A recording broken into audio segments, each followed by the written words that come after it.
வணக்கம்டா boys and girls.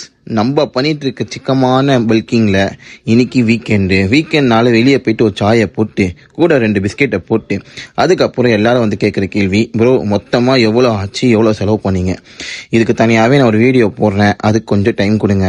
ஏன்னா இப்போதைக்கு கொஞ்சம் நிறைய வேலை இருக்குது. சரி ஓகே, வர வழியில் தேவையான பொருள்லாம் வாங்கின்னு வந்துட்டு 100 கிராம் ப்ரெட்டில் 50 கிராம் பீனட் பட்டரை போட்டு ப்ரீ-ஒர்க் மீலாக சாப்பிட்டு கிளம்பிட்டேன். கூடவே ஒரு கோல்ட் காஃபியை போட்டு கிளம்பிட்டேன். இதில் சுகர் ஆட் பண்ணிங்களா கேட்டால் டெஃபினெட்லி ஆட் பண்ணேன். ஒரு ஸ்பூன் மட்டும் ஆட் பண்ணேன். ஏன்னா பல்கிங்கில் அரைக்கணும்ல அப்படின்னு சொன்னாங்க. ஆனால் அது டேர்ட்டி பல்கிங்காக பண்ண வேணாம்னு நினச்சேன், ஆனால் பண்ணிட்டேன். அதுக்கப்புறம் போகிற வழியில் நம்ம கேட்டியே பிக் பண்ணோம். அவங்க 1 மணிக்கு வர சொன்னாங்க, நான் கரெக்டாக 1 மணிக்கு வந்துட்டேன். ஆனால் அவங்க கரெக்டாக 1:30க்கு வந்துட்டாங்க. பார்த்தீங்களா. அதுக்கப்புறம் அவங்க கூட போயிட்டு ஒரு பேக் ஒர்க் அவுட்டு நல்லாவே வெயிட் புஷ் பண்ணேன். பல்கிங் என்ற காரணத்தினால் வெயிட் போட்டு அடின்னு அடிச்சிட்டேன், பேக்குக்கு ரெஸ்ட் தராமல். அது இல்லாமல் இன்னைக்கு வீக்கெண்டு வீட்டுக்கு போனால் ஒரு பாக்ஸ் ஐஸ்கிரீம் எனக்காகவே வாங்கி வச்சுருந்தாங்க. அதை சாப்பிடுன்னு ஒரே ஆளாக நான் மட்டும் சாப்பிட்டு நல்லா ஒரு குட்டி நாப்பை போட்டேன்.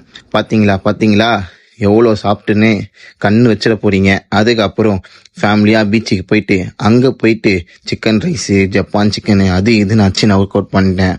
போட்ட ஒர்க் அவுட்டுக்கு எல்லாமே தேவையான ப்ரோட்டீன் போயிருக்கும். அதுக்கப்புறம் வீக்கெண்டு காரணத்தினால் ஃப்ரெண்ட்ஸை பார்த்தேன்.